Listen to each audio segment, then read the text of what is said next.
우상 숭배하고 안 하고의 증거. 사사기 10장 6절로 13절. 창세기에서 여호수아까지 두 다리 쭉 뻗고 편히 쉴 틈이 없었습니다. 이스라엘 민족의 역사는 창세기 12장 아브라함으로부터 시작됩니다.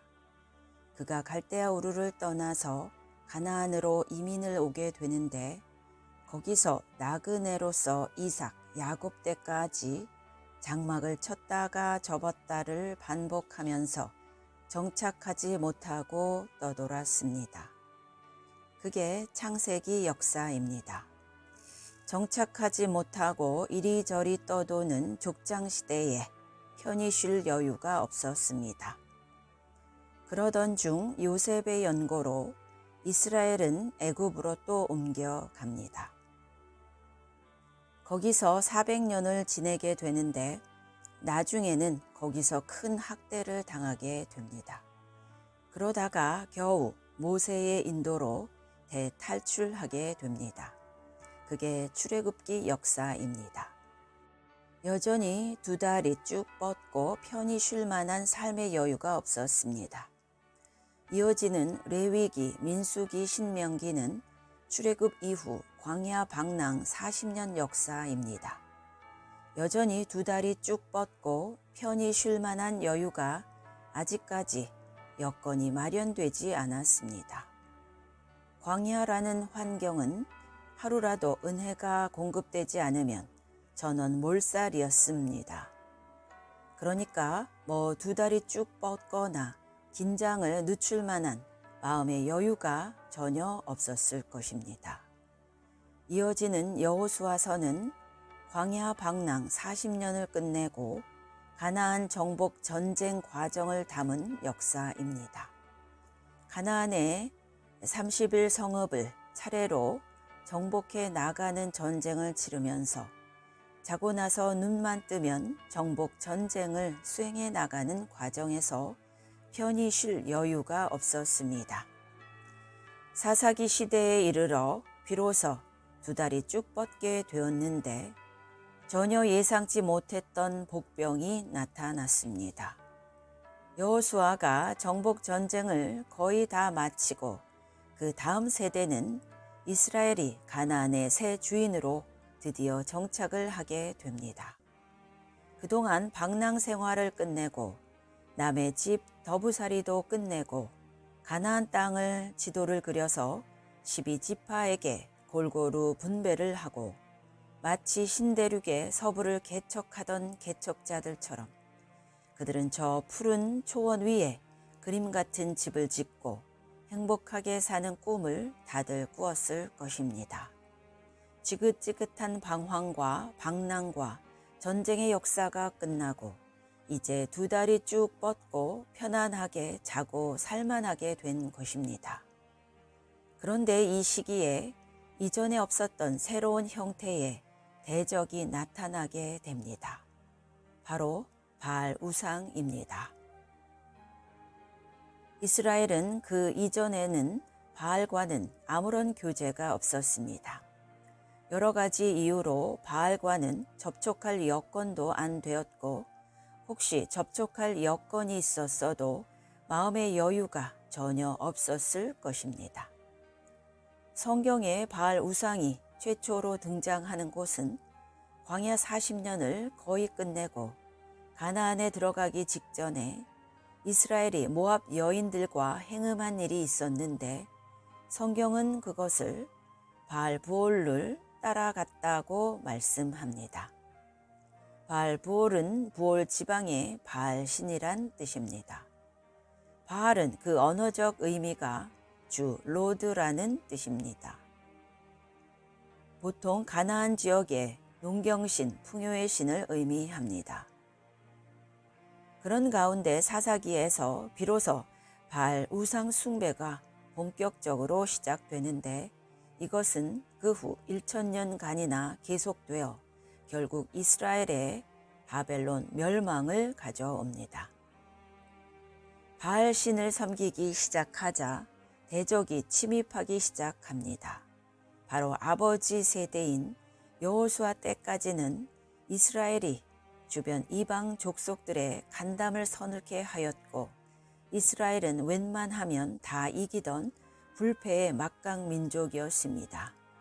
강대국 애굽까지 꺾었습니다. 그런데 바알 우상을 섬기기 시작하면서 어째서인지 이스라엘이 주변 이방 민족들에게 블레셋, 미디안, 암몬 등 오히려 공격을 당하고 그들의 지배 하에 놓이게 되었다는 것입니다. 그것이 바로 사사기의 메시지입니다. 사사기 10장 6절 이스라엘 자손이 다시 여호와의 목전에 악을 행하여 바알들과 아스다롯과 아람의 신들과 시돈의 신들과 모압의 신들과 암몬 자손의 신들과 블레셋 사람의 신들을 섬기고 여호와를 버려 그를 섬기지 아니하므로 여호와께서 이스라엘에게 진노하사 블레셋 사람의 손과 암몬 사람의 손에 파심해 그들이 그 해부터 이스라엘 자손을 학대하니 요단 저편 길르앗 아모리 사람의 땅에 거한 이스라엘 자손이 18년 동안 학대를 당하였고 암몬 자손이 또 요단을 건너서 유다와 베냐민과 에브라임 족속을 침으로 이스라엘의 곤고가 심하였더라. 사사기 내내 이스라엘이 비참하고 비굴하게 주변 국가에게 골고루 돌아가면서 마치 동네북처럼 이리저리 얻어 터지게 됩니다. 그 이유가 무엇입니까? 우상 숭배, 바알 숭배 때문입니다.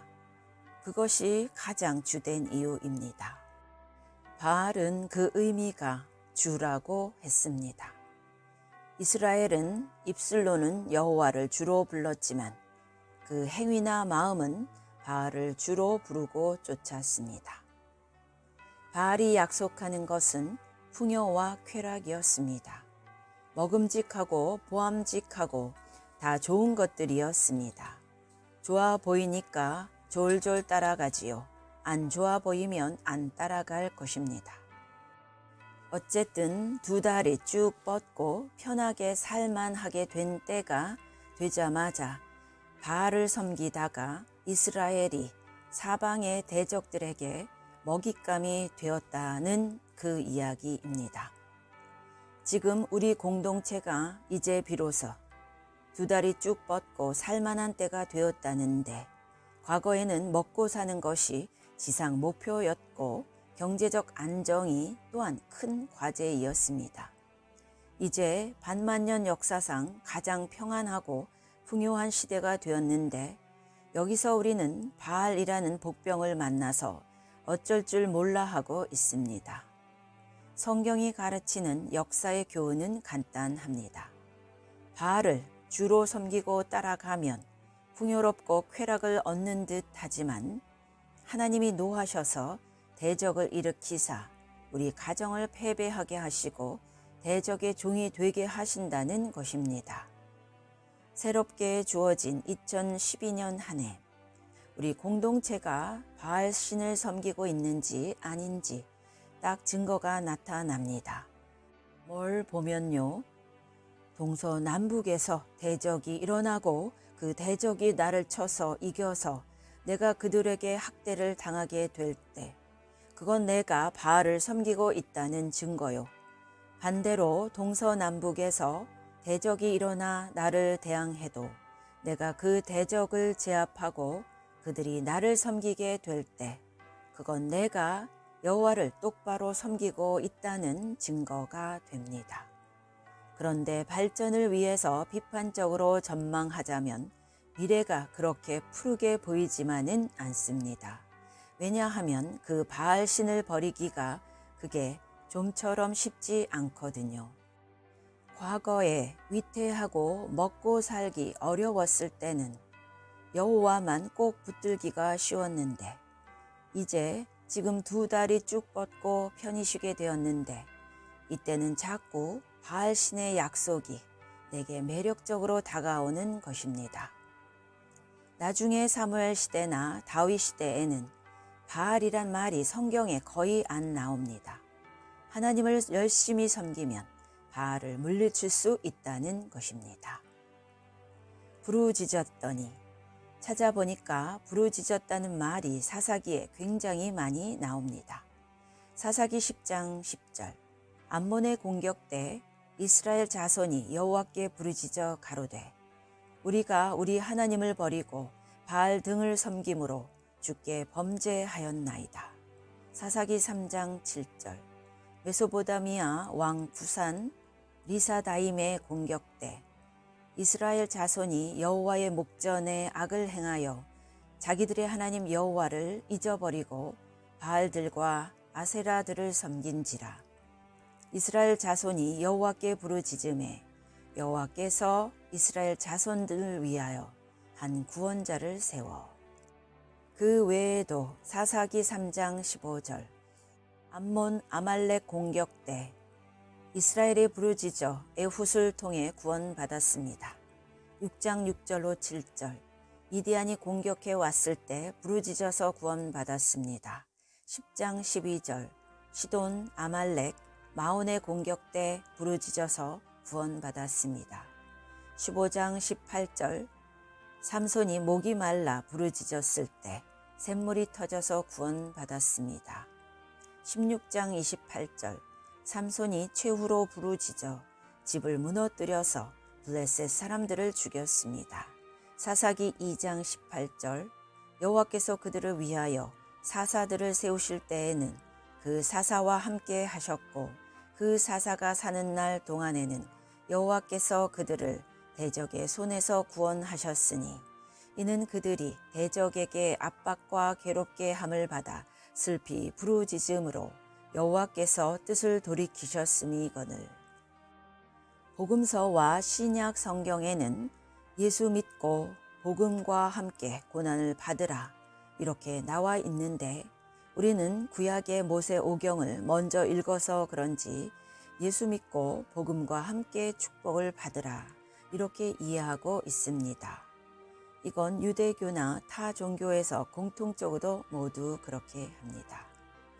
엎치락 뒤치락의 역사, 바알 우상 숭배하다가 이방 대적의 공격을 당하고 부르짖었더니 하나님이 사사, 예수님을 상징 사사를 세워서 구원하시고 편안할 때쯤 되니 다시 우상 숭배에 빠졌다가 다시 이방 대적의 공격을 당하고 다시 부르짖었더니 하나님이 다른 사사를 세워서 구원하시고 이렇게 엎치락 뒤치락의 역사를 계속 반복한 것을 보면 바알 우상 숭배를 끊기가 그렇게 어려웠다는 뜻이 됩니다. 그런데 나중에 부르짖을 힘도 없을 때가 나옵니다. 사사기 16장에는 단체가 아니라 삼손이 혼자 부르짖은 이후로 사사기 17장부터 21장까지는 부르짖었다는 말씀이 나오지 않습니다. 그리고 사람들은 자기 소견대로 행했으며 여호와의 말씀이 희귀하였으나 다행히 사무엘이 나타나 그 민족적 위기가 해소됩니다. 정리하면 오늘날 사탄은 결코 죽지 않았습니다. 살아서 역사합니다. 사탄의 공격이 있는 것은 당연하다는 뜻입니다. 그건 인정하고 넘어가야 합니다. 문제는 사탄의 공격이 있을 때 내가 패하느냐 이기느냐의 차이입니다. 위에서 창세기에서 사사기까지 구약 역사를 잠시 살펴보았는데 나머지 역사도 마찬가지입니다. 그들이 여호와만 섬기고 우상을 버릴 때 이스라엘은 항상 이방의 공격을 이겼습니다. 그러나 그들이 여호와를 섬기되 바알신, 풍요와 쾌락의 우상을 의미하는데 바알신을 함께 섬겼을 때 그들은 이방의 공격에 패하고 괴로움과 압제를 당했습니다. 그렇다면 오늘날 내가 우상을 섬기고 있는지 아닌지 그 증거가 확연히 드러납니다. 공격은 언제나 있다는 것입니다. 피할 수 없습니다. 그 공격에 대해 내가 또는 우리 공동체가 이기느냐 지느냐, 다시 말하면 하나님이 내 편을 들어주시느냐 나를 도와주시지 않느냐, 그 차이가 다르게 나타나는데 그것은 내가 우상을 숭배하고 있느냐 아니냐의 차이로 달라집니다.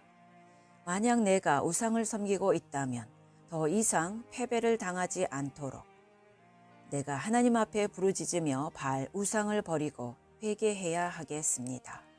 이 길만이 내가 또한 우리 공동체가 새해 사는 길입니다. 계속 더 패배할 수는 없으니까요. 아멘.